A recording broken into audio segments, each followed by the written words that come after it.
Ladies and gentlemen, welcome to another edition of the F to the L to the double OG. That's right, it's the Fantasy League of Ordinary Gentlemen. What's happening, everybody? Yo, yo. So it's been a couple weeks, but we're back at it. Me and Ty are going to hold down the fort for tonight. We're interested to see some players. I mean, we're going into week 5. We're interested in seeing some players who pretty much maybe skyrocketed. Somebody was completely off the radar before our fantasy drafts, and then those who, we probably put some fantasy stock in and who pretty much plummeted within the first 4 weeks. But regardless to say, we'll get into that. But I want to swing it on over to my man Ty. Ty, how you been, man? Man, I'm good, dude. Baseball season's pretty much done. My Orioles are done, so now it's basically football and uh, basketball's gonna start up, hockey's gonna start up. But my Orioles went 83 and 79. I'm happy with what they did. They didn't make the playoffs, but shit, they averaged 51 wins for the last 3 years, so I can't complain. But your Phillies are still in it. Your Yeah. Phillies are gonna be in. You're more of what? So let me ask you something. You probably go if I had to rank your teams that you like. Does it go Philadelphia Eagles, Flyers, then Phillies? Is Wow, that you hit accurate? the nail on the head, dude. That's Okay, exactly what it is. okay, that's what But I thought. yeah, no play. I'll Good. be honest though. I mean, obviously, I love the Eagles in the playoffs, but nothing is as intense as watching hockey playoffs. Like when the Flyers might. I mean, you could say right now I'm not the biggest Philly fan because I don't watch, those two sports throughout the regular season, only in the playoffs. But hey, I'm down here in Virginia. I'm not. It's not like on cable TV for me down here. But Right. Eagles pretty religiously, but like there's nothing as great as like playoff hockey, man. I love it. It's the I best. wish I wish I could say I agree, but the Sabres haven't made the playoffs in 13 years, so I don't know what that's like. So yeah, but um, but I would if the Sabres made the playoffs, I would be all in. Uh, but anyways, yeah, man. I mean, things are good, man. Glad to be doing this again. Um, and yeah, that's about it, really, Cool. Like I was looking, and next week's gonna be an interesting week for you and your Bills, correct? man. Yeah, yeah, Maybe a yeah, little showdown of you and Mr. Commish, Joshua T.A. Hicks. A little more yeah. Bills and Chiefs action. I Are you I'm looking going? forward. No, That would be so no, cool. no. I already. For those that don't know, I went last year, and well, I'll be polite, but let's just say a lot of Chiefs fans talked a lot of smack to me that I did not expect. So I've been there one time, saw the Bills won. We'll leave it at that, 1-0. Like Bill Murray in Space Jam, I'm going out on top. Hell yeah. But yeah, I mean we got to get by Pittsburgh first. I mean, or let me say Buffalo's got to get by Pittsburgh first. Pittsburgh beat them last year. Um, and Buffalo's got a lot of injuries right now. Not to make that excuse, but there's a lot of injuries. So next man up, as they say. Pittsburgh's not easy. Mm-hmm. Um, those Pennsylvania teams for some reason they're just they're not pushovers. Your team, shit, Eagles are balling out, dude. Yeah, I Um, mean, I, they've got it like all together, all throughout the trenches. Even if somebody were to go down, somebody is just as good backing them up. So, I mean, I love the offensive line. I love what they did. Jason Kelsey this is the last year supposedly, but is I it mean, okay? we have like some stout offensive linemen back. I mean, back behind him, and then dude, that defensive line is just crazy. Jordan Davis is a monster. You He can't run so he against him. so he's been getting some. So I Yeah, can't say I've been. he's rotating through, but like he's on the goal line. Good luck running past him, dude. Jeez, Watching. they need two offensive linemen to like pretty much block him if they could. Well, But he's been a great gem for us. when it comes to defensive linemen, we all know that a 40-yard time doesn't mean shit. But excuse my language, but it's not human for a man that is whatever he is 340 and he Hmm. runs like a 4.8. 40. That's good. That is not supposed to happen. Yeah. And God bless for Philadelphia. They got him. That was a great pick. And Mhm. I think eventually down the road, Nakobe Dean is going to be a great pick. And the third round, that's going to be a huge pick. But Yeah. that defense is making plays. T.J. Edwards, Darius Slay, the week 2 matchup against Justin Jefferson, he locked him down, and Yeah. I believe he had 2 picks, if I'm not mistaken. And so, they're just look at Dan. How did this team beat the Chiefs? That's pretty fun. Dan always with the one-liners or the sneaky one-liners. But yeah, man. They're making plays on defense. They're making plays on offense. They've gotten Miles Sanders back, who I've always been a big fan. I know a lot of people talk crap about Miles Sanders, but Uh-huh. I've always been a fan of Miles Sanders, and shit, he lit up Jacksonville last week. I was one of those people who's like Jacksonville, and Miles Sanders lit up Jacksonville in that rain. So, but yeah, y'all are balling out, dude. Y'all, in my opinion, y'all are probably the best team. Y'all are definitely the best team in the NFC. And I've been trying to tell people that. I've been trying to tell my friends at work. They don't want to believe it. Of course, let's think about it. They're Cowboys and Commanders fans, so they don't want to believe the Eagles are the best team. But Yeah. that's We haven't played incredibly up to standard like teams yet, but that game against Jacksonville, I thought Jacksonville was going to pull that one off. But it was an interesting game. Obviously, it was kind of a messy ass game in the rain and whatnot. But hats off to the team, man. They pulled that one. found a way. Found a way. Yeah, let's get to it.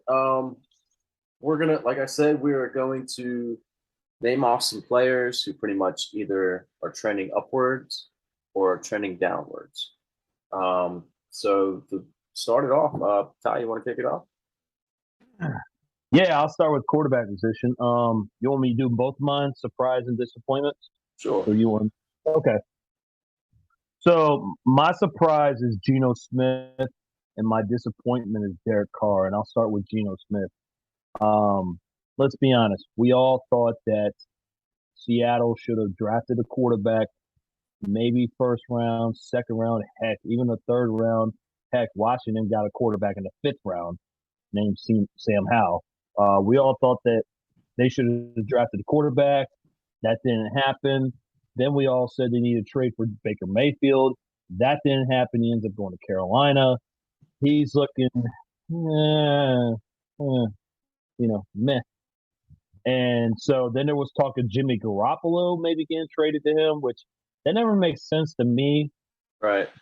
Why you would trade, let alone your quarterback, to a division rival. But if somebody does that, that means that they have no faith in him. But I just never believed that. That didn't happen. So now you're stuck with Drew Lock and Geno Smith. And personally, to me, I thought Geno Smith was the better choice. Anyways, I've never been a real fan of Drew Lock, and so he ends up winning the starting job. And things are kind of going like ho hum. The first 3 weeks, 17 points against Denver, which I think that's the most points scored on Denver's defense all year so far. Close, look at the teams they played. Yeah. Then 7 against San Fran, which San Fran's defense is probably the best in the NFL right now, in my opinion. And then, what was it 23 against Atlanta? But again, that's Atlanta. Their defense has never been known to do something. And then they play Detroit, which, no offense, Shane, Detroit's defense is struggling. But Geno Smith was the best fantasy football quarterback last week. I'm sorry, last week. He was the number 1 fantasy quarterback last week. And this guy has thrown 102 completions for 132 attempts, 1,037 yards, just only 2 interceptions, which is less than my guy Josh Allen, less than Derek Carr, less than Kirk Cousins, less than Joe Burrow. All these guys that are considered elite to just almost their elite. He's only got 6 touchdowns, but he's also ran in for 1. He's ninth among quarterbacks in standard and PPR. You know what? His best year was 2013, his rookie year, and he was 20th. So, not to mention, let's be honest, they got a rotating door at tight end. All they've been involved in all three tight ends: Parkinson, Disley, and Noah Fant. Noah Fant is probably maybe the worst out of the three, honestly, and he was supposed to be the number one. Yeah. And then you got DK and Tyler Lockett, and I know DK just had a big game this past week, but other than that, wide receiver, all they got is Lockett and DK. So, um, do I see him trending? Like, do I see him continuing his success? No, but for a guy that we all thought he'll be out of a job, he'll be out of a starting job by maybe this week. He's played pretty good football. They're 2-2. Um, they're tied for first place with the other three teams. Hmm. Um, and then I mean, I just and their defense has given up. I think it was it 115 points in 4 games or something. It was something ridiculous. And so I just think at 77% complete percentage. I just think with all that we all said, including myself, I said it too. With everything was said about Geno Smith, this guy has played decent football, and considering this is his 10th year in the NFL, he's playing his best football. Yeah, I mean, I can't argue that. I mean, I actually picked him up in a couple leagues because I mean, somebody like Justin Fields wasn't up to par, and even somebody like Kirk Cousins, who you can always get Kirk Cousins as like a top 10, top 12 kind of QB at times, but sometimes he's not up to par. And Yeah, Geno Smith is pretty much, I mean, he's wowed me quite a bit. So I'm I'm all for grabbing him off the waiver wire if need be. Maybe if you need him in most dynasty leagues too. I would right now at least put him as a top 15 QB. absolutely. Mhm. And so excuse me. So my disappointment is I didn't have you don't have anything else on Geno Smith? No, you're good. Okay. So my disappointment, I gotta go with Derek Carr. Is he still 12th in standard Hmm. and 13th PBR, which was what he was last year? Yes, but that was with Devontae Adams last year. This and last year he had 68 percent complete percentage.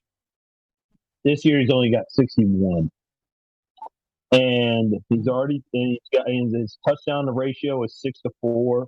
You got arguably the maybe the best receiver in the game, top five, I would say, and what did I write?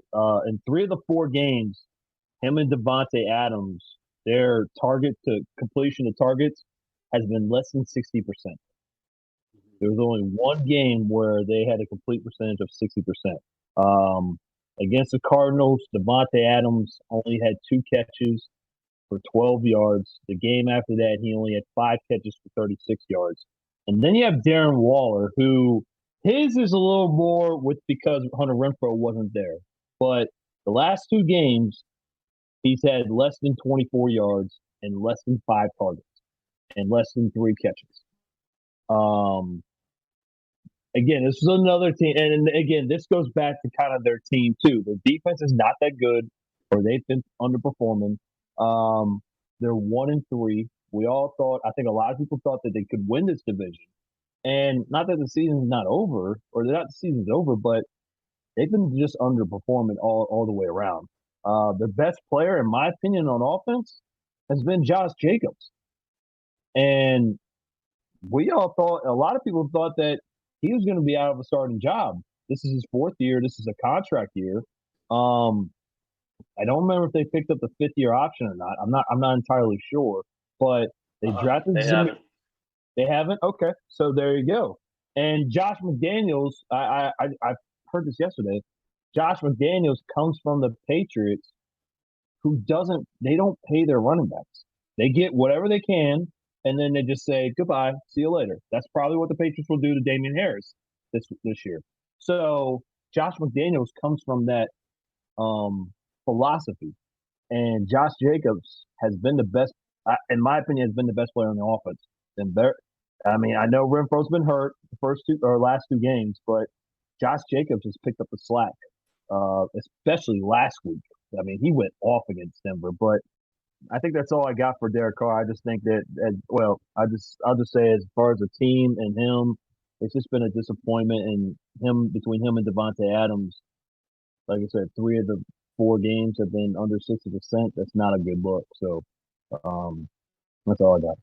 Yeah, like that's also a good segue. I mean, Devonte Adams and segue into Aaron Rodgers now. Like, I mean, because I kind of have him. I mean, without him having any kind of offensive piece, anybody like Devonte Adams. I mean, Alan Lazard has been doing pretty decent, pretty good actually. Yeah, I mean, you see the emergence of Romeo Dubes too. So it seems like yeah, Devonte Adams and Aaron Rodgers probably miss each other because we kind of thought Derek Carr could take that leap. I mean, like especially with like an alpha in Devonte Adams. But I mean, we do have Hunter Renfro coming back, and that rushing game, something that's big that's been key with Josh McDaniels, and you've seen that quite a bit when he was back in with the Patriots. But yeah, let's. I'm going to bring it over to Aaron Rodgers. I mean, obviously, the wide receivers took a nosedive, trying to see who would come about. I mean, Christian Watson's there, Romeo Dubes. We've had Sammy Watkins already injured. So even like Randall Cobb, he's iffy half the time, whether he'll be questionable and stuff like that. And then Alan Lazard is definitely capable. None of the tight ends really uh, stood up too. So I mean, Robert Tunyon as well. I mean, he's someone that I was kind of gravitating towards that could help Aaron Rodgers because he was a good red zone threat too. yep. Um, but we don't see anything there at all either. But also too, we have talked about this on the offseason is Aaron Jones. Could he have taken the workload from Devontae Adams and what was left over? But so far, I mean, the two-time MVP for the past 2 years, Aaron Rodgers has kind of taken a downfall. I mean, he's just inside the top 20 in QBs right now. And that is definitely a steady decline when he's usually, top five, top eight type of QB. Yeah, yeah, yeah. I seen he threw his fourth ever pick six the other day, which Yeah, is kind of crazy to think about. But um, yeah, it's like you said, he's still learning the receivers. But I think Romeo Dobbs is going to be a good one. I've been saying that. I think he'll be good. It's going to take some time, unless you're a Jamar Chase. It's going to take time as a rookie wide receiver. There's only one Jamar Chase and there's only one Justin Jefferson, and they came out hot out of the mm, gate. So yeah. The only way it seemed like they were getting Christian Watson involved is on jet sweeps and stuff.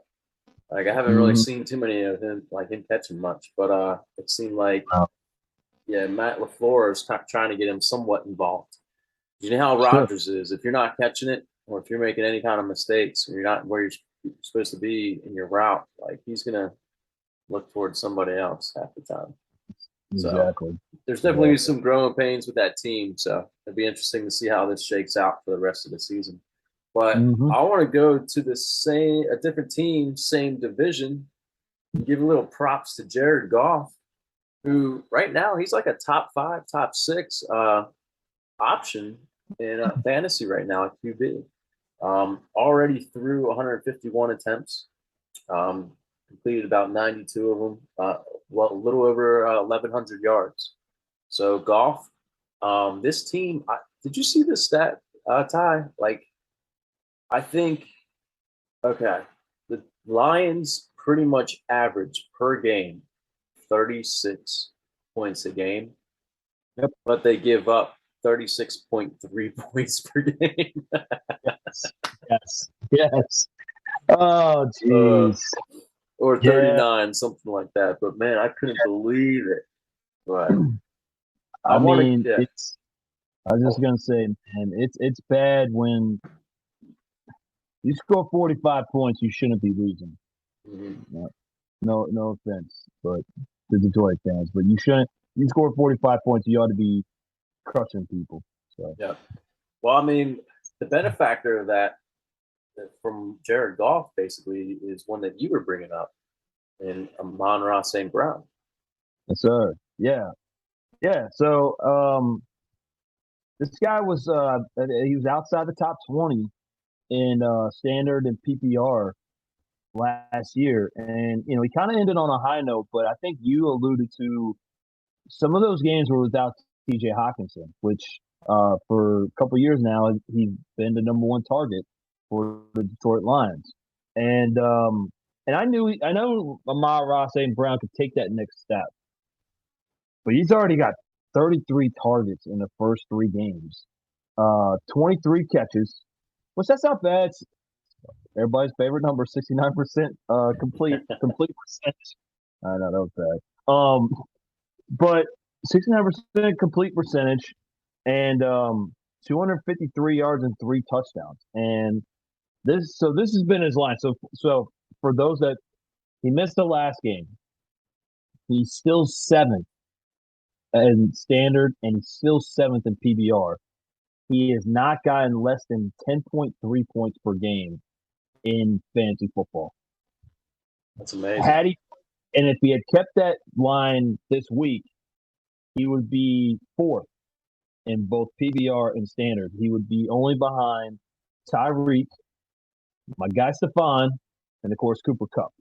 So he would be ahead. So he'd be ahead of. I think he's behind Waddle, Justin Jefferson, and the other name. And I knew the name a second ago. Shoot, I can't remember the other name. But he'd be ahead of. Go ahead. Oh no, I was saying it's all good. I was thinking who was it, like Mike Evans or anybody? I can't think. Well, Mike Evans did miss a game too, though. That's the only thing about that. That's right. But yeah, I can't think of that name. But needless to say, had he gotten 10 points, he'd be ahead of the 3 guys ahead of him. But his line so far, first 3 games, 12 targets, 8 catches, 64 yards, and a touchdown. In the next game against the Commanders, but still 12 targets, 9 catches, 116 yards, 2 touchdowns. That's not including the fact that he got 2 carries that game and he ran for 68 yards. And then last game was pedestrian compared to the first 2, and I say pedestrian. 9 targets, 6 catches, 73 yards. So that is not a bad line. And so, like I said, I figured he could be a top 15, maybe outside a number 1 receiver, but he's taken it to another level. And it goes back to just that. Again, it's a second year. I always say this. He's in his second year with Jared Goff. He's in his second year with Dan Campbell. He's in his second year with, I believe, Antoine Randall, I believe, is their wide receiver coach. It makes a big difference when you have consistent coaching. So, and this time around, guess what? T.J. Hawkinson is playing. Mm-hmm. We saw Amon-Ra St. Brown didn't play this week. Who was the benefactor of that? T.J. Hawkinson. Before that, I mean, don't get me wrong. I got T.J. Hawkinson on my team. I'm not trying to disrespect him, but the 3 games he played with Amon-Ra St. Brown, he had 82 yards catching. And Amon-Ra Brown had triple that. So I mean, it's clear that when he comes back, he's the number 1 wide receiver. And DJ Chark. How about DJ Chark? Mm-hmm. He had first 3 games, I believe he had 98 yards. In the second game against the Commanders, he had 4 targets, no catches. Mm-hmm. So, I mean, the first 3 games, he had triple the amount of catches, yards, I even say touchdowns, than 2 guys that against compared to the number 1 option last year, and then the so-called could have been the number 1 option this year. So,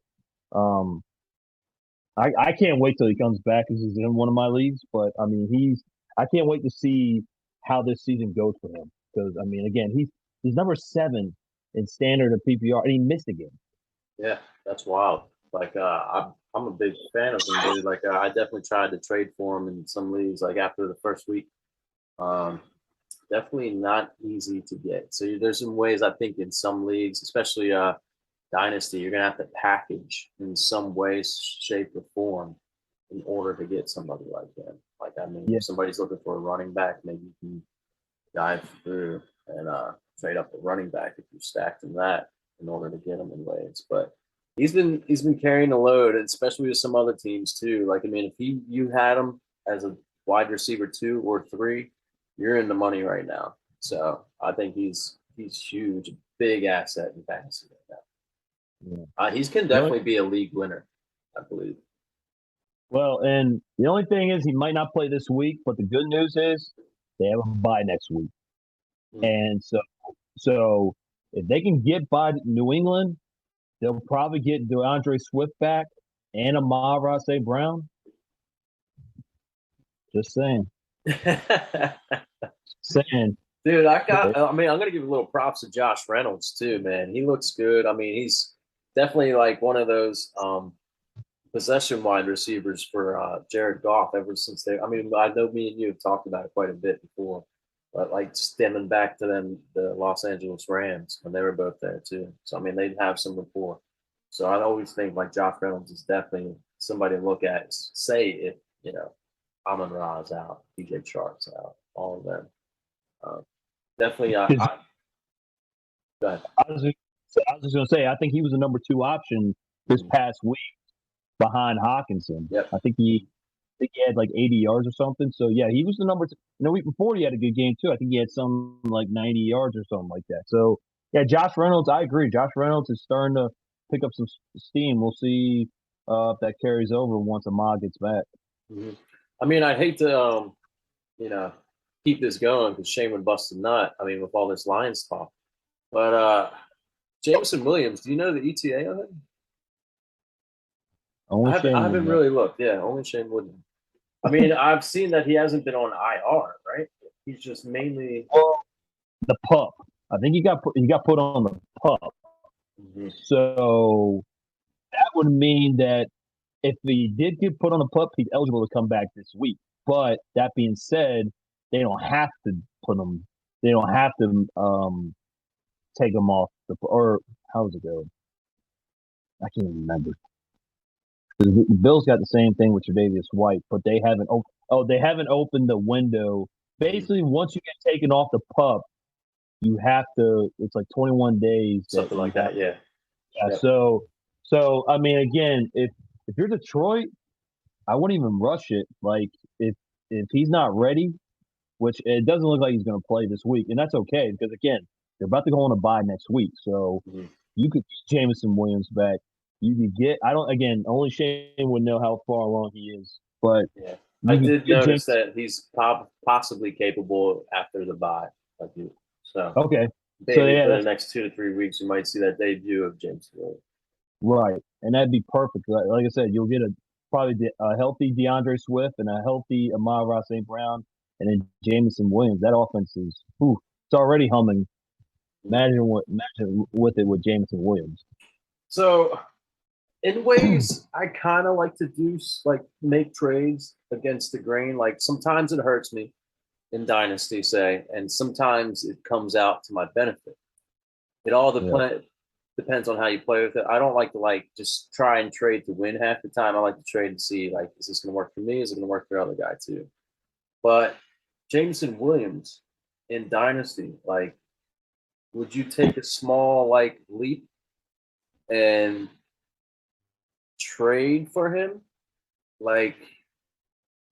It's kind of hard to try and buy low because some people want to do that whole wait and see how he turns out. Right. Or if there's a needy team, especially with all these injuries we've had, some running back issues and stuff like that. I mean, if you were to do, I'm trying to figure out a running back I would trade for him. There's probably nobody that I can think of off the dime. I'm usually a wait and see what he does, but I know like Lucha and Chupa, I could use a receiver, so I would maybe take a chance on him. The reason I say is because say he does put up legitimate big time points in his debut, then his price only goes up even further. You know, Absolutely. that's the thing I'm wondering. But I mean, with you also got to put into the for this team in general, you got to put in the factor that there's a lot of mouths to feed. You know, the cliche talk. You Yeah. know, if I'm on Ross St. Brown, you have Josh Reynolds. But the good thing is you got somebody like Jared Goff who is chucking the ball quite a bit. Yeah. That's probably the plus for it all. But I was just like curious, like maybe what your thoughts were and how I things. would, I mean, if I'm being honest, if he went first round in all of our drafts, I'm not giving up more than a first round draft choice for it. If he went the first round, I'm not giving up more than a first round draft choice for him, Right. especially Yeah. because, like you said, there's so much mouse to feed. Yeah. Um, and like you said, Josh Reynolds is coming along. T.J. Hawkinson finally woke up. Um, Jamal Williams is running the football real well. DeAndre Swift was playing really well before he got hurt. I mean, there's a lot of talent. I mean, it's arguably, in my opinion, on paper, is the most talented offense in the NFC North. In my opinion, Yeah. even Yeah. better. The weapons they Even, got, absolutely. yeah, yeah. Just got to get that defense right. But I mean, Mhm. yeah, I'm only giving up a first rounder for Jameson Williams, and if that doesn't work, then oh well. Yeah. Absolutely. Um, yeah. All right. So that was a big Lions talk. So that's a little plug for Shane. So mine, who I'd like to look into wide receiver wise, is George Pickens. We've seen Mitch Trubisky pretty much get the back seat of this offense now, and I think Pickens with this new QB, we could see something like I think Chase Claypool is getting pushed Yes, aside quite a bit, yes, yep. and with Kenny Pickett, I think we can see some more accurate throws. You know, he's not going to have to make that one-handed catch from that garbage throw from Mitch Trubisky anymore. And I think Deontay Johnson and George Pickens can be the guys to benefit off of Kenny Pickett nowadays. Um, Absolutely. I he agree. only had 20 targets, but what we've seen from him, his physical presence off the line and everything like that too, is only going to keep him on the field more. You know, Mm, I mean, that's one mm, of those where, I mean, even though he's not in the play, he's going to be able to help out, the play if it's a rushing attack or anything like that. But I like George Pickens, dude. I mean, I would love to trade for him. So I tried with Shane at one point. We didn't want Isaiah Pacheco. This is like before the season started. But like I don't know. Like I say most like kind of like we were talking about Jameson Williams. I don't think you can pretty much trade for him unless you're throwing down a first as well, because we could see somebody who can be an elite talent in years to come. So absolutely. I, and this is one of those where I'll be the first one to admit that his freshman year he was really good. He was great, and then he got hurt, and I just didn't like the production. But people were talking like I mean, you guys, Shane definitely was really high on him, and I think you were as well. And I have to admit, rightfully so. I mean, look at that. He's obviously got hands. I mean, look at that one hand catch. Was it against Cleveland in the end zone, or was it the end zone, or was it no, it's maybe about the 20-yard line, something like that. okay? But I mean, obviously, like you said, obviously the physical traits are there, and he probably, and I can't say I've sat and watched Pittsburgh, but my impression is he probably gets more separation than Chase Claypool. Chase Claypool is probably a bigger target, but doesn't get as much separation as George Pickens. Pickens definitely doesn't get as much Mhm. separation as Deontay Johnson. But yeah, so far this guy, yeah, I mean, he came out and said what 90% of the time he was open, like a couple weeks ago or something like that. Like, and so yeah, I'm with you. I think, and I've been hearing, and here's my Bills plug, but I've been hearing a lot of like Chase Claypool to the Buffalo Bills, at least from a couple of the like beat reporters, because the Bills have a lot of injuries and they don't really have that tall presence. Like I hope he doesn't end up being a Kelvin Benjamin, but that's for another day. But I've been hearing a lot of him being maybe a possible trade candidate, and Pittsburgh could probably get something from him. They're 1-3.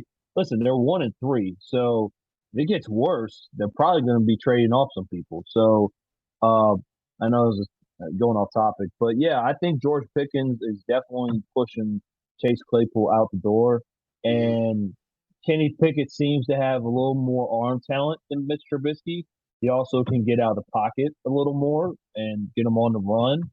Um, it should be interesting to see what Pickens and Pickett can do together. Could you imagine if uh, George Pickens, if he was actually instead of with Pittsburgh, he actually went to Green Bay Ooh, because he ooh, was drafted after Christian Watson, wasn't very he? close. They might have even been back to back. Pretty sure it was pretty close. Pretty It was very sure close. Christian Watson went first, but regardless of that, man, like Pickens is just definitely a physical presence. He's kind of almost like a Debo in a way. Like after the catch, he can definitely get that extra yardage. So I'm a fan. Obviously, I have him in a few leagues, but I mean, obviously, I'd like him in my major leagues. Talking to you, Shane, motherfucker. But And and that's pretty funny. But and to go back on that, like you say, he gets extra yards on the catch. Deontay Johnson and Claypool don't really do that. Like Deontay Johnson's more of you've been saying all along, he's more of a route runner. And then like I said, Claypool's more of a kind of a deeper threat, jump ball kind of guy. But Pittsburgh needs that guy to get those extra yards because let's face it, they're not running the football very well. right, They're not, and it's a shame because Najee Harris is probably a one generational talent like a Derrick Henry.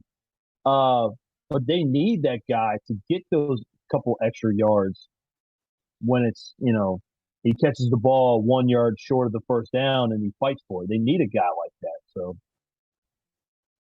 yeah, absolutely. I mean, when you have a physical dominant presence on the field at wide receiver, it makes it so much easier in ways to be able to do just about anything.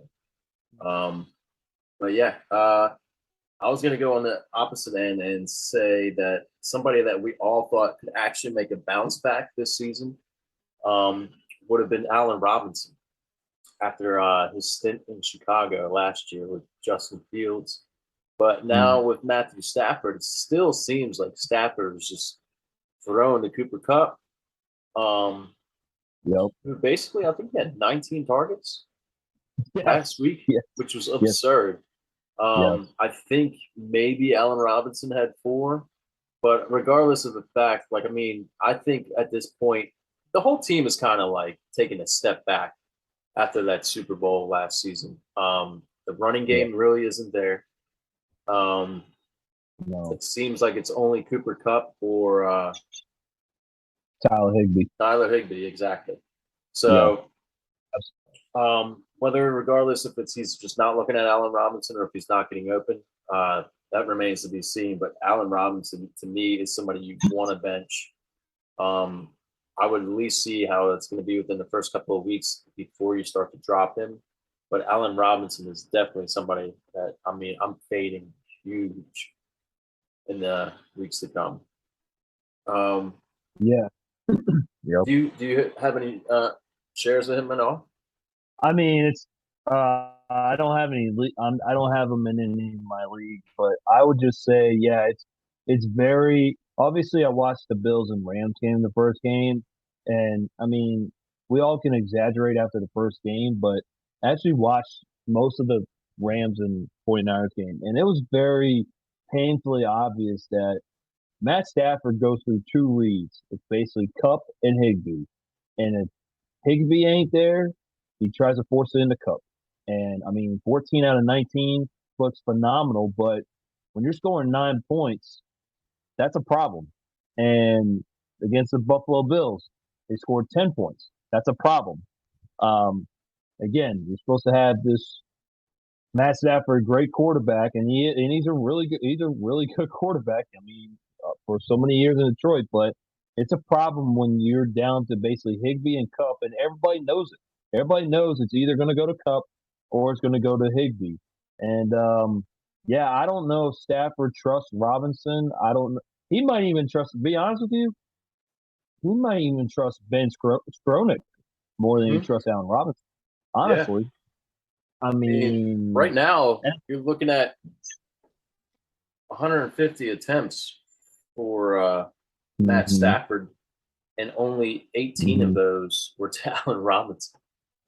That's crazy. Like, here, I want to actually look up Cooper Because Cup. I can get big on the yards, and I know Skronik has more yards than Allen Robinson. Yeah, Cooper Cup already has 54. So, I mean, we're at a fourth of the way this season. So, Yep. 54 targets. That's absurd. That's So fucking crazy. he's looking at about 200 targets this year. Yeah, exactly. He hit not 191 last Yep. season. So, I mean, he's definitely on the verge of probably hitting close to Yeah, 200 yeah, yeah. without a And doubt. let's face it, that he might be able to do that this year, but he's almost 30 years old. At some point, his body's gonna his body's gonna give up. I hope it doesn't. I mean, I don't wish that on him, but 30 years old and you're getting 200 targets, somebody else has to step up. So, Yeah. um, Well, hopefully he doesn't fall off like AJ Green or Larry Fitzgerald to their mid 30s and stuff like that. But I mean, I yeah, so far so good for Cooper Cup, man. He's on fire. Like he's bound absolutely, to like Cooper Cup from last season is the Cooper Cup of this season, basically. So absolutely. Um, go ahead. well, Who else you got? I'm gonna do I'm gonna do my disappointments for wide receivers. And this one's not really like a long one that I got, but I'm gonna go Juju Smith. And the only reason why I kind of do this is Patrick Mahomes has 11 touchdowns and Juju Smith has zero. Juju Smith is 62nd in standard leagues. He's 48 in PBR. That's your number one wide receiver. Now, I know Kelsey's the number one target. Make no mistake about it. That's your number one wide receiver. Um, and then the other day he had 3 catches for 10 yards. Now he's had a couple of nice games. I think it was 89 yards and 76 yards. But Juju just, I mean, and Josh and Hicks can speak to this more. Um, but it just seems like he's running a lot of underneath routes. And like the one where it was like a 3rd and 3 or 2nd and 3, he caught it at like 1 yard before the line of scrimmage and basically couldn't break the tackle. So he's basically Hmm. just, and he's lining up the slot and he's lining up underneath. But I've not really been a fan of Juju for a while, but I thought with Pat Mahomes with 11 touchdowns, I thought he might have like one or two. He's got zero, and to be 62nd in standard and 48th in PBR, he's got to be better than that. I don't know. Like I said, it was a real quick one, but I mean, just it's kind of disappointing that Pat Mahomes has 11 touchdowns and he's got zero. Yeah, absolutely.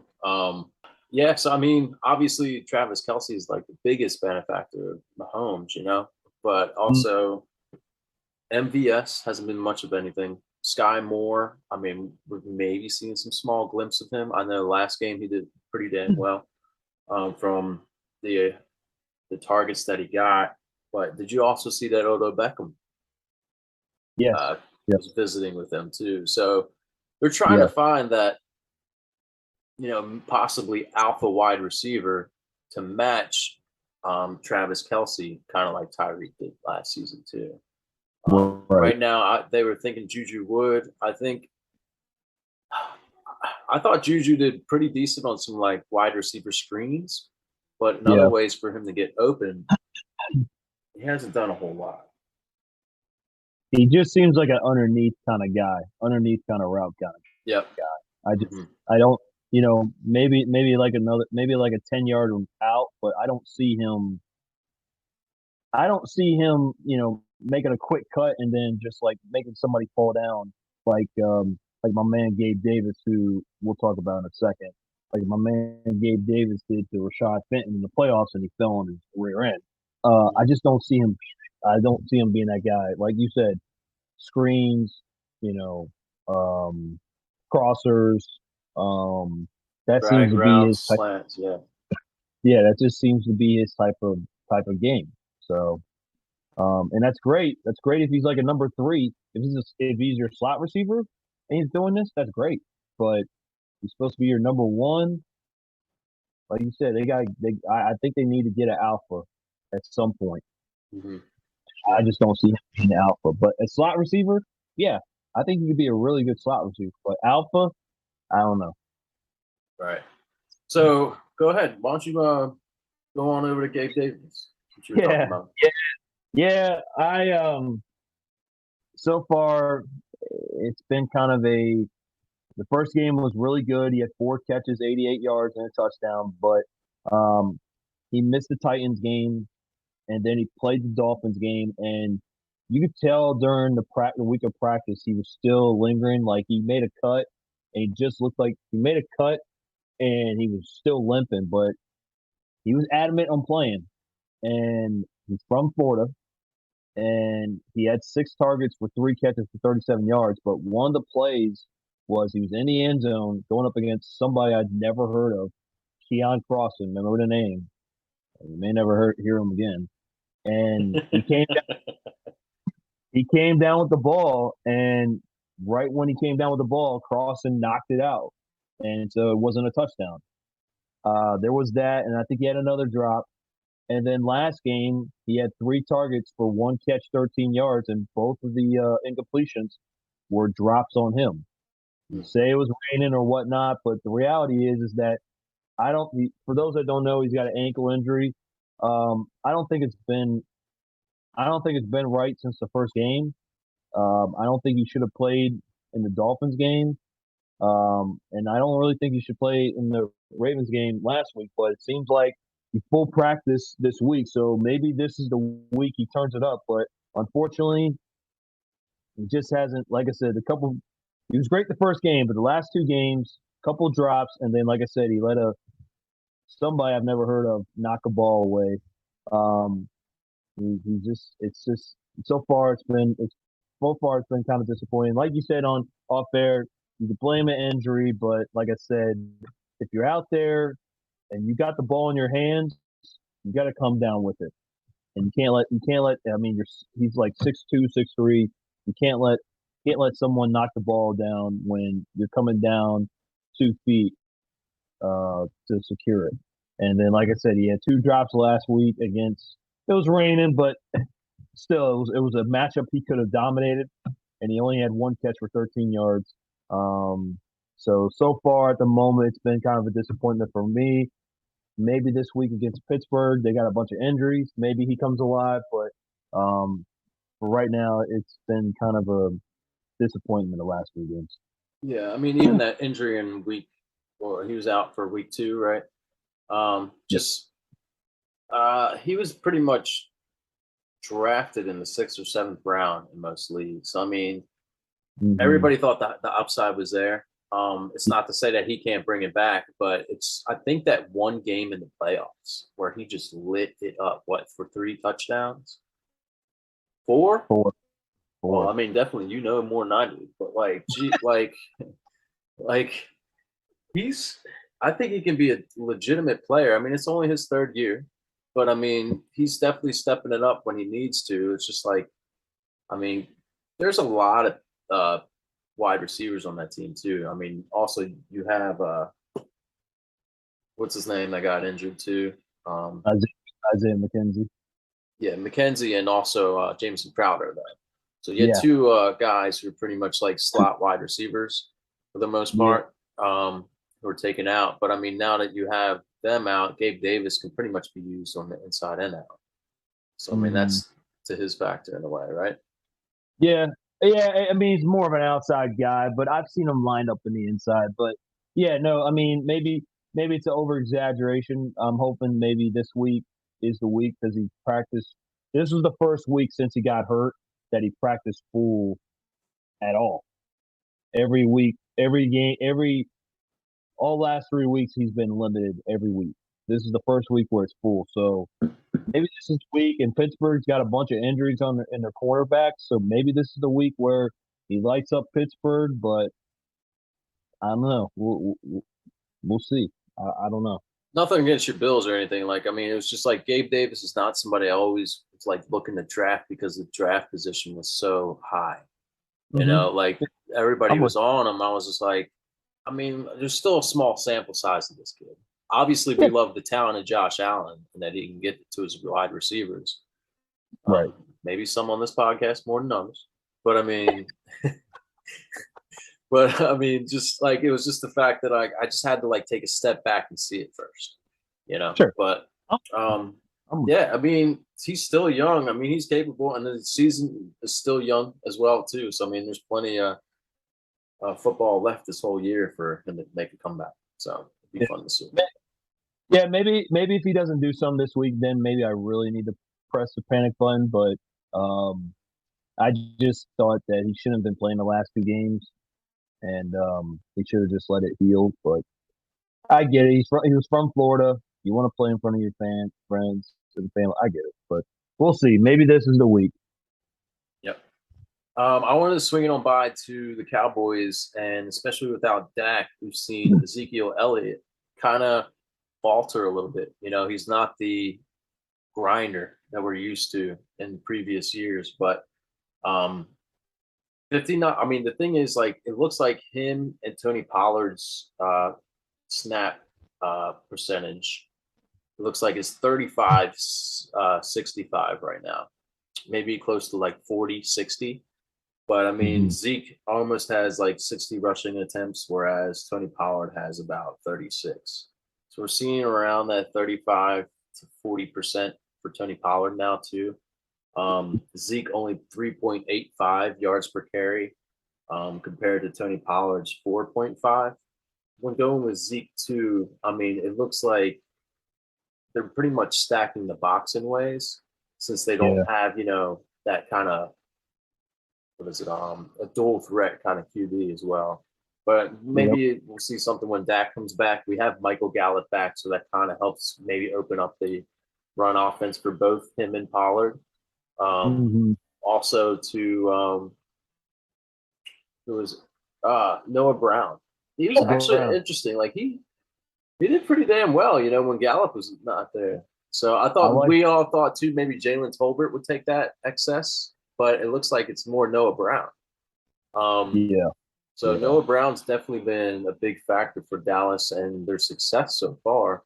Yep. Not to mention CeeDee Lamb, he's actually been doing pretty damn well with Cooper Rush in the helm as well. So Absolutely. most would say, what do we got here? Like a quarterback controversy, but I mean, it's Dak. I mean, once he's back, I mean, they're gonna, you know, look to, you know, maybe upscale this offense a little bit more, especially in the rushing game. Um, but yeah, Tony Absolutely. Pollard, like I mean, with 36 rushes, he had 162 yards and a touchdown. I mean, he's getting more of the bulk of the passing, like 2-1 over Zeke in the passing game too. So it looks to be that 40-60 right now between this backfield, which we all kind of like realized would probably happen. Like it'd almost be a 50-50 split. So Right. Absolutely.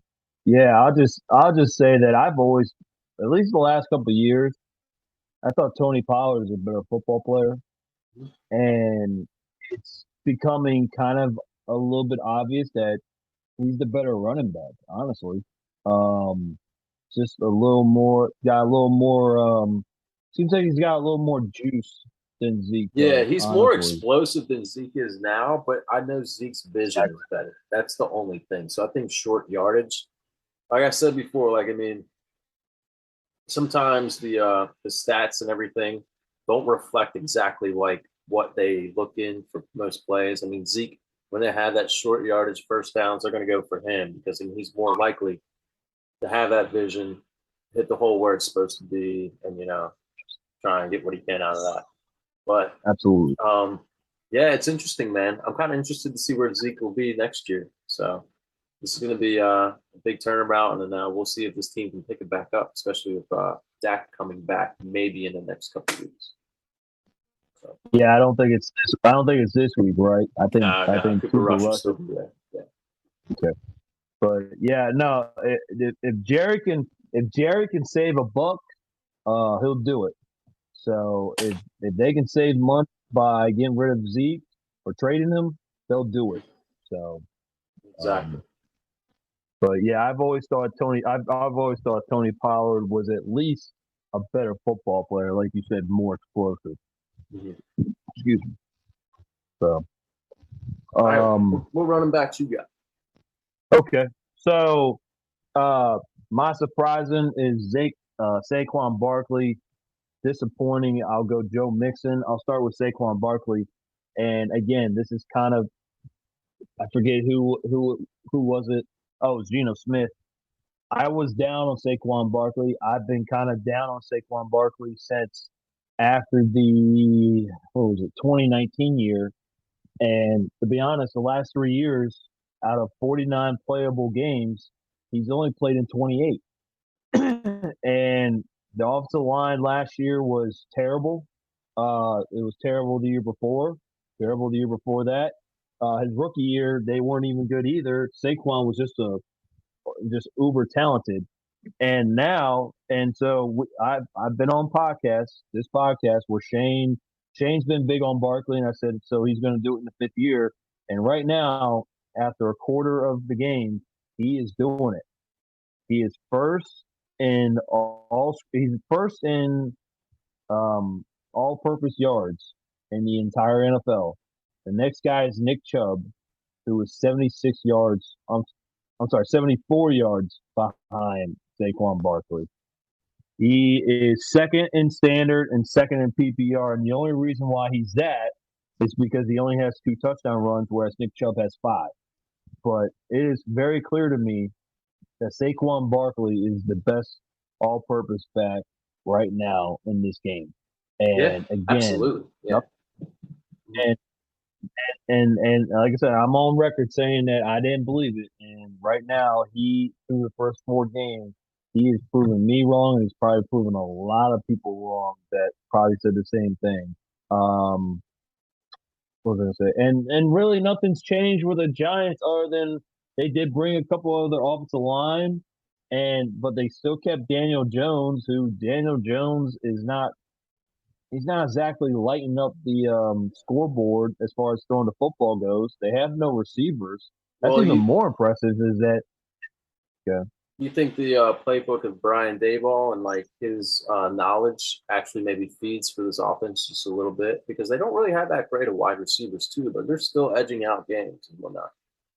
So yeah, for those who are starting, and that's even more impressive. Is that like you said, they have no receivers. Daniel Bellinger, a tight end, is a rookie, so kind of give him a little bit of a benefit of doubt, but he's not really wowing anybody. Other than that 1 touchdown he had, I think it was against the Bears. If I'm not, well, the Bears last game might have been against the Panthers. okay. But he's not really wowing anybody. But I think that's even more impressive is there's not really a passing game threat, whether it be the quarterback or the receivers. But um, he, like I said, man, and he's averaging over 5.5 yards per carry. Um, he hasn't done that since his rookie year. Um, he he's their offense. He is their entire offense. Yeah. So, I mean, you have Kenny Galladay, David Sills, Richie James. I mean, these are guys who are just not producing whatsoever, and the other guys can't stay healthy, and Kadarius Toney and Wandale Robinson. So, I mean, they're definitely your smaller prototype kind of wide receivers. They're more shifty and whatnot, but I mean, they can't stay on the field. No. Did Odell Beckham, did he visit there too? Yes. That's Yep. interesting, yeah. But I think Dayball is like, I mean, from what he's got from this team, he's making it happen. And I mean, it's giving some life to the Giants as well. So, I mean, this is something that, I mean, by next year, we could see a whole new team here. I mean, minus a few more pieces on, especially on offense. Maybe starting And, with Daniel Jones. and Kenny Galladay was mentioned as a top trade candidate Yeah. to be traded out in New York. And I mean, he's supposed to be your number one wide receiver, or was, and he's got 2 catches, or it was like 22 yards receiving. Mm-hmm. And he's making what he's making 18 million per year.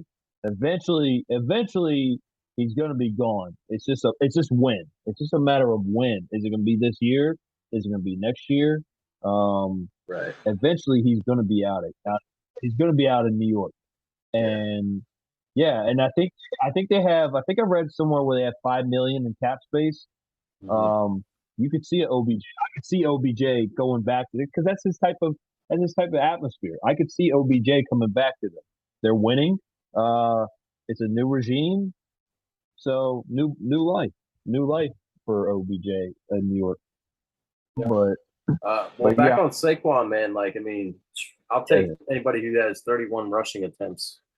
Uh, I'll take that as a running back one at any time. So, I mean, I think we can put uh, Saquon back in the elite tier to where, I mean, a good couple of first round picks is what I would trade to try and get him, especially if it's at a team who is like, um, at its downfall or trying to absolutely. rebuild in fantasy.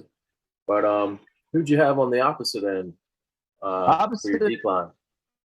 opposite end, I got Joe Mixon, and Mm-hmm. it's not so much him, it's his offensive line. It is very painful. I mean, and I'm not even a Bengals fan. It is very painful to watch Joe Mixon run the football. His offensive line is getting no push. His only touchdown, I think he ran it about 2 yards, and then his offensive line had to push him into the end zone. Um, and that was last week against the Dolphins. He had 2 other chances to get in from the 1 yard line, and he got stonewalled both times. To where they had to. I think that's how Hayden Hurst got his first touchdown, if I'm not mistaken, on a play action rollout. Um, he's averaging less than 3 yards per carry. Um, I would almost say he's been more impressive catching the football. But I mean, 24 targets, 17 catches, not great for a running back, but 116 yards. But he's 19th in standard leagues. He's 14th in PBR. I believe he was fourth or third in both. Um, but it's like I said, it's not. I mean, do I think he's actually maybe lost a step since last year? I think he has a little bit. I'll be honest with you. I saw some plays where he got like tackled from behind or shoestring tackled.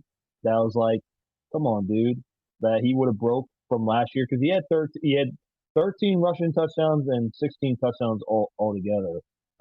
But it is very painful to watch him. I mean, like someone said last week, he was going to have like 30 carries and for like 60 yards. Mm. So it's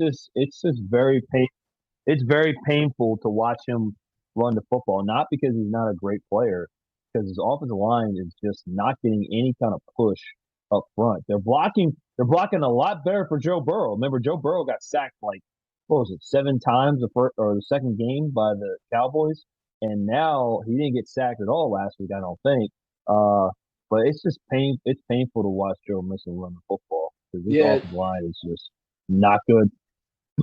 it's kind of almost. I mean, the whole offense is kind of it took a step back. I think this past week, after that W they got, they've kind of like gotten back on the right foot. Because Mm-hmm. even you can see Yep. Jamar Chase too. He took like a little bit of step back. I mean, he's not making too many huge big plays. I mean, T. Higgins is actually the benefactor because I did see something where some teams, I think it might have been Miami, but they showed a rundown where 4 people were in the same vicinity as Jamar Chase, whereas it left T. Higgins one on one with somebody. And that's where Joe Burrow is going to go. So, I Yeah. mean, you could see games like that depending on like defensive schemes for most teams. But in your case too, I think the offensive line is definitely detrimental for the progress that we're going to see from Jim Mixon throughout the season. So, And I would say Miami's defensive line, they got Christian Wilkins, who I won't say online, but he's known for something involving genitalia, but I'll leave it at that. Just look up Josh Allen, Christian Wilkins, and you'll know.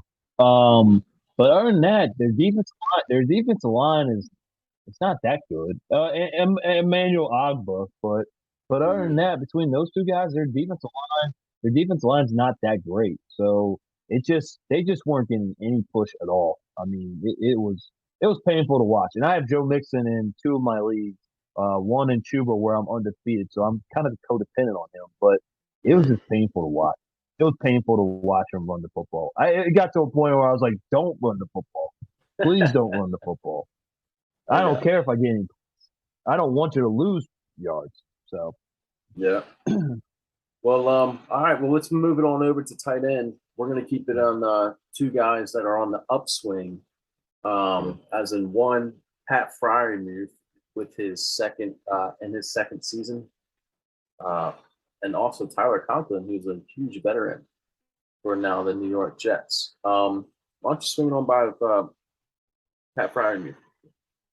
yeah, I mean, this kind of goes back. We kind of alluded this to um, George Pickens. You know, Pat Fryermuth has had to deal with a quarterback in Mr. Trubisky that's been very inconsistent. Um, and even themselves, really, they've only got a 60% complete percentage between the two, so that doesn't really appeal to that. But he still has 18 catches for 223 yards, and he's eighth in standard and seventh in PBR. And I could see it. I could see it increasing. Honestly, I think he could move up a couple of spots with a Kenny Pickett that, like I mentioned before with George Pickens, he's got more of an arm talent. He's a little more mobile, can get outside the pocket a little more, and that way, and not for running, but just have a cleaner pocket or cleaner vision to look to his targets. Um, I think Pat Fryermuth is taking that next step, and I would say has exceeded in David and Njoku's. There's only one better tight end in his division. That's Mark Andrews, and Mark Andrews is better than about 30 other tight ends in the NFL. So it's kind of hard to do him. But considering that what he's had to deal with Mr. Trubisky, and they want to run the football with Najee Harris, but they're just not running the football that well. But so they're not running the football that well, and you got an inconsistent quarterback, and you're a second year tight end playing with quarterbacks that you've never played with. For having 18 catches for 223 yards and one touchdown, and again, you're eighth in standard, seventh PBR. I think he's had a good season so far. I think he's had. I didn't look up stats. I think he's had at least 50 yards or more three times. Um, I think he's taking that next step in his young career. Mm-hmm. And he was outside. I think he was outside the top 10 last year. So now he's inside the top 10 as far as standard and PBR. Yeah, I think he's all around like a really good tight end, man. Like, I mean, even blocking wise, and plus, I mean, red zone he can be a decent threat. But I mean, he kind of reminds me of like how Zach Ertz can find the that hole in the zone play, like on defensive zone. So I'm I got a couple leagues that I have him in, so I am a big fan. Like I think the sky is the limit, and hopefully with like you said, Kenny Pickett, a new QB who's somewhat accurate, you know, goes through his progressions and his reads a lot better than Trubisky. I think it's going to be very valuable for Pat Fryer from here on out, big time. Yeah, like you said, he could legitimately be their best red zone target. And And right now, I was going to say he's the top tight end in the 2021 class instead of Kyle yep, Pitts. yep, yep, yeah. I was almost going to do Kyle Pitts, but Mm-hmm. him him playing with Mariota, I almost did Kyle Pitts, but Yeah, for disappointment. we don't need our listeners to try even more. Now they well since they know Kyle Pitts is kind of taking a back seat. Um, Yeah, but but yeah, like I go ahead. I was going to say I was impressed. I I wanted the Bills to get him last year. I ain't gonna lie, but I mean, yeah, 6'6", was he 6'5", 6'6"? I mean, he like I said, by the end of the year, honestly, he could lead the team in touchdown catches this year. I don't Mhm. know if he did last year. I could see him I could see him leading the team in touchdown catches, if for nothing else, because of the red zone. Yeah, I think he has one touchdown right now, right? So Right, right. I So think he's on pace. About four. That's not good, but I think he'll get some more red zone looks. I really yeah, do. he had 7 touchdowns last season, but I mean we did see him uh share the workload with what was his name? Why am I forgetting Eric his name? Eric Ebron. Yeah, exactly.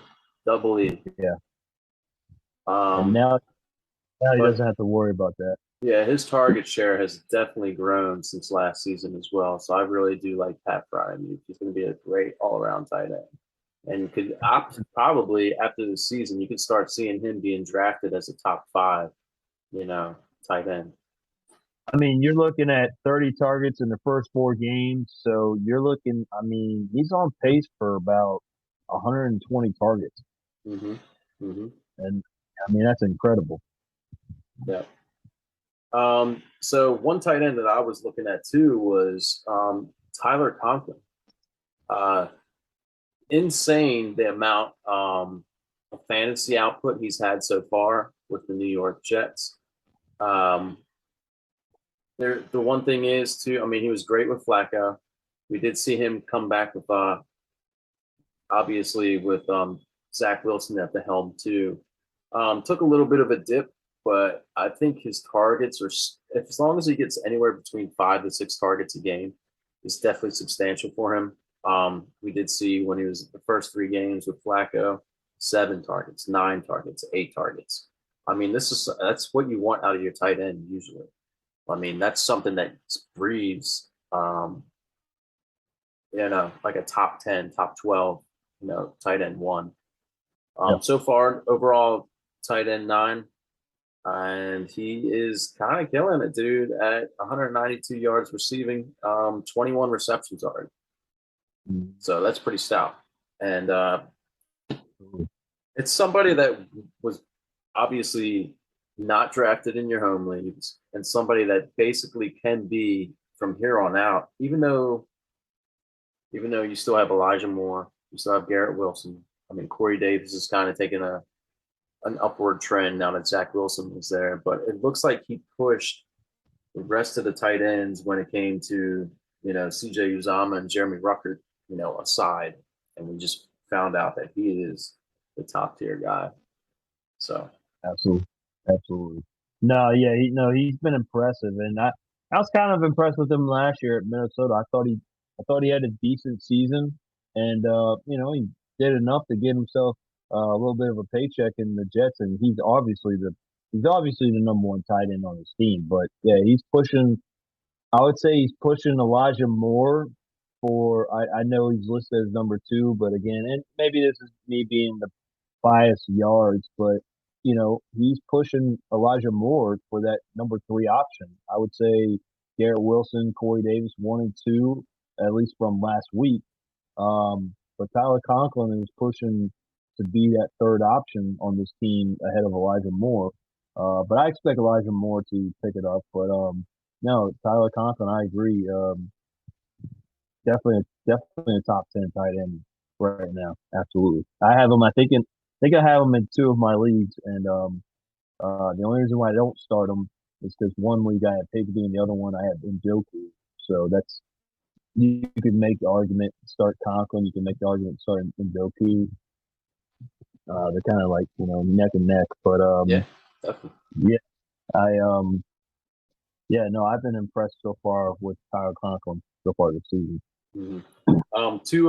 I mean, we still have a little bit of time on our hands, but I know two tight ends we were kind of You still start them, but I mean, there were two guys who've taken a back seat, and one for me was George Kittle. Obviously, for you was Dawson Knox too. Kittle, I did Yeah. see he's more because of the left tackle situation. Like, I mean, he's in there and he's helping block to help out Jimmy G. So he only had 4 targets last week. Until that left tackle comes, I can't remember his name for the Trent 49. Williams.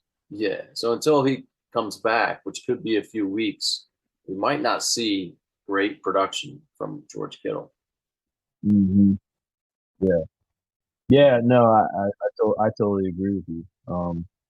But Yeah, I didn't think yeah, it'd I be got too much. I'm sorry. I was saying I don't think there was too much on Kittle. I mean, obviously the rest of the team, the wide receivers with Ayuk and also Debo. I mean, they can take away targets, but I'm just physically putting it in the fact that right now Kittle is a blocking tight end, and it kind of sucks, dude. Yeah. yeah, but I gotta give him credit. He's a great blocking tight end. Yeah. He's unselfish. He blocks for the team. I think he understands that Kyle Shanahan wants to run the football. I was talking to somebody today. This guy's a big 49ers fan from California. Um, the identity of Kyle Shanahan is to run the football and beat you up. Where every team, like my beloved Bills, like the Chargers, like the Chiefs, I'd even say like the Lions, they want to air it out.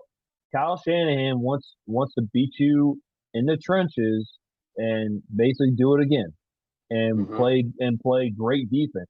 And they got a great defense right now. But that's the identity of Kyle Shanahan. And I think George Kittle understands that. Um, I think as the season will go along, I think he'll pick up with Kittle. He probably disappointed people Monday night when he almost had that touchdown, but Yeah, I he got the basically call touched back. the white line. Mm-hmm. So I forget who was it. Oh, I was playing you and Lucha. That's right. Yeah, Oh yeah. I was screaming saying I was like, That might no, have helped. he's not That might have in. helped, huh? Yeah, yeah. No, I think I was So down by I like 15, so it probably wouldn't help too much. yeah, yeah. He would have closed the gap with like 9. But Mm. yeah, so I was screaming at the TV, no, that's not a touchdown. Don't you dare. But but um but again, like I said, I it's a run first team, and that's kind of how people got to understand with Kittle. It's a run first team. He'll get his game. His game is coming. I don't know when, but his game is coming. So, Mhm. um, but yeah, I got Dawson Knox, and listen, this guy was a top 10 tight end last year, and at the moment he's 32nd in standard, 23rd in PBR. He's had less than 4 targets in 2 of the 4 games. He's had less than 41 yards in each of these games. As far as fantasy value, he's had less than 8.1 points per game in each of the first 4 games.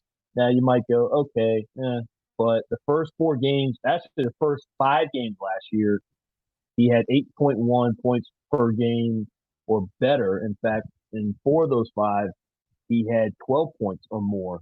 So, and then not only that, you add in the second game of the year, he was without Gabe Davis. Um, and I think he had 1 catch for 5 yards. This last 2 games, they've had Isaiah McKenzie and Jamison Crowder get hurt last game. Gabe Davis has been kind of limping. And last game he only had 3 catches for 4 yards on 6 targets. So now he's about to have Gabe Davis come back. As I said earlier, Gabe Davis practiced full, so now he's going to get a full healthy Gabe Davis, so that could take away some targets. Um, Isaiah McKenzie, not sure if he's going to play. He's still in the concussion protocol, but he practiced today. That's a good sign. So if he comes back, that's going to take some targets. And quite frankly, Isaiah McKenzie's been a number 2 target behind Stephon Diggs. Mhm. And I'd even say after that, it might even be Devin Singletary, because Devin Singletary had 9 catches against Miami. So yeah, I mean 111 yards in 4 games when there's been a couple of guys banged up. and without a running game, I mean, shit, they threw it 63 times Hmm. against the Miami Dolphins. Josh Allen had 400 yards, and I believe Dawson Knox only had 41 of those. So, yeah, I just not a great start first four games, and like I said, now it's going to be a returning Gabe Davis and probably a returning Isaiah McKenzie. Not sure, but if he does, there's two players that are returning back from injury, and like I said, he hasn't really taken advantage of those guys being hurt. Very true. So And I no mean, touchdowns, no touchdowns. Josh Allen's thrown. It's kind of like Juju. Josh Allen's thrown 10 touchdowns, and Dawson Knox goose egg. mhm. So I think the upside, though, like we were talking about with Gabe Davis, is that I mean, you got an elite QB who can spread the ball around, and I mean, when Stephon Diggs is getting double covered, triple coverage, you're going to find some legit, targets thrown to Davis as well as Dawson Knox. But yeah, so I'm trying to think of something fun to maybe do real quick while we got a little bit of time. Let's rate this. Would you rather have Geno Smith rest the season or Aaron Rodgers? ooh. I'm gonna say Aaron Rodgers. I Huh? just think that I just think that as impressive as Geno Smith has been, and he was impressive last week. No offense, Shane. It was against Detroit's defense who's figuring things out. And I just think that, and because we had to talk about Trevor Lawrence, you and I had to talk about Trevor Lawrence and Aaron Rodgers, and I said no, but I also think that Aaron Rodgers' big game is coming. Um, who they play? Oh, they play the Giants. And that might not happen this week because the Giants are playing good defense. I just feel like Aaron Rodgers will eventually get on him and Dobbs and Alan Lazard. They'll all get on point, Same. and Yeah, I I just think think I think so too. They'll get on the same page, and I think it's somewhere where they can, step it up week to week. But I was going to keep yeah, going. I was going to say, okay, so Rodgers. Um, how about Rodgers or Kirk Cousins? hmm,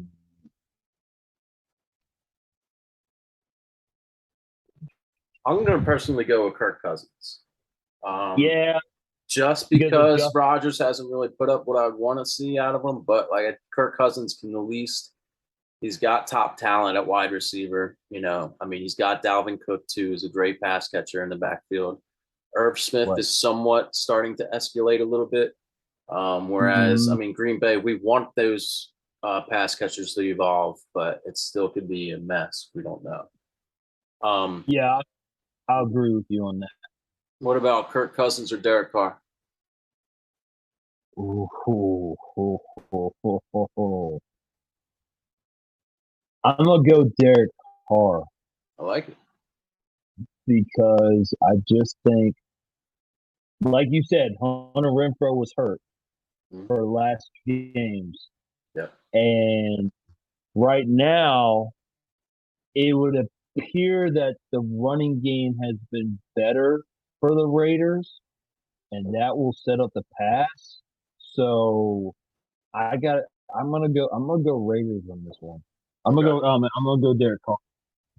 All right. Well, we got about like 5 minutes left. Let's do James Robinson or Joe Mixon.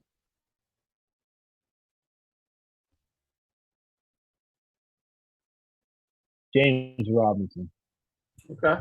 I It like just it. it just seems like they're opening a lot more holes for him and ETN for that matter. Based off their offensive line, I'm gonna go James Robinson. Yeah, I do like how Doug Peterson has turned this team around. I'm excited for them rest of the season. So Trevor Lawrence seems happy.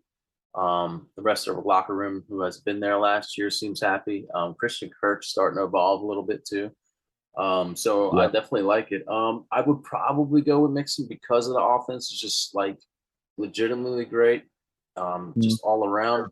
Sure. Just if they can work past, like you were saying, that offensive line, maybe they can grow. But I'm gonna keep going with you. Let's go with James Robinson for what's a good one here. Um, James Robinson for I'm starting to. I don't want to say Saquon because we just did him. Yeah. Let's do James Robinson for Miles Sanders. Ooh. Damn.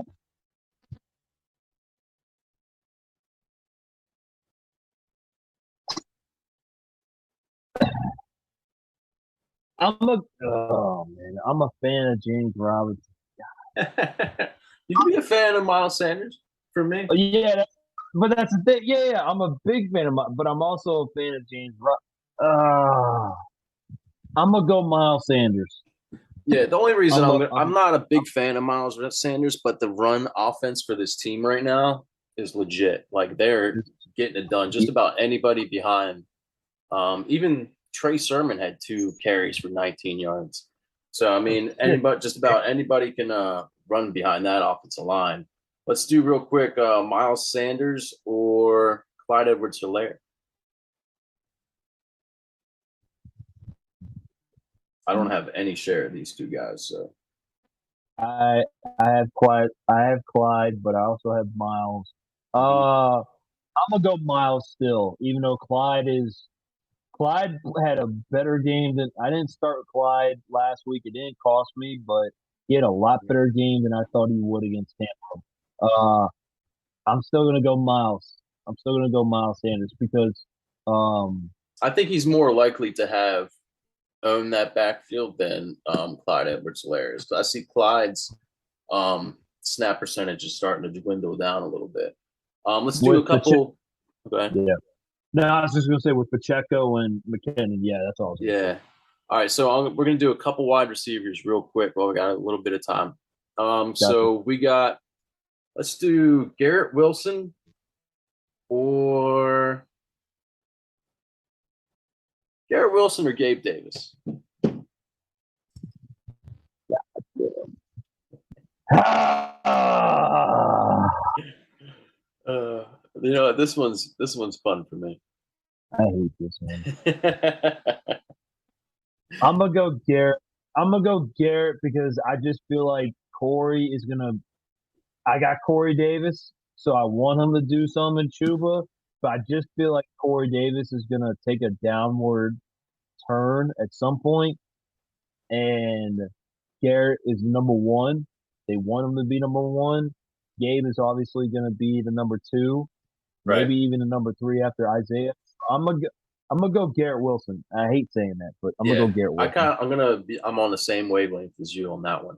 How about Garrett Yeah, Wilson or Jahan Dotson? Garrett Wilson.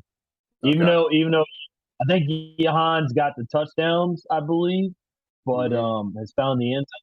I'm gonna go Garrett Wilson. All right. And the last one, we're going to go with Garrett Wilson or DK Metcalf. Ooh, ooh,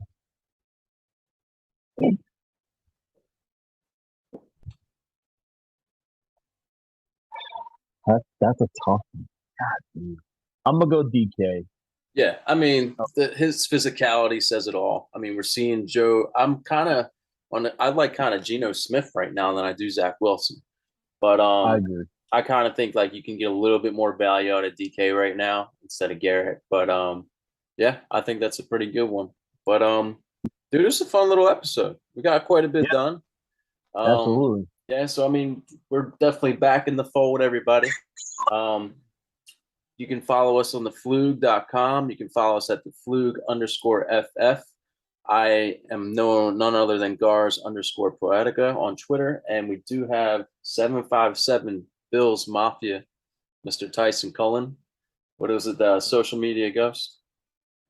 That's Got right. That's right. it. Well, cool. But we'll be back after week 5 to bring down a rundown for week 6. And we'll catch y'all next week. Go Bills. Peace. See you.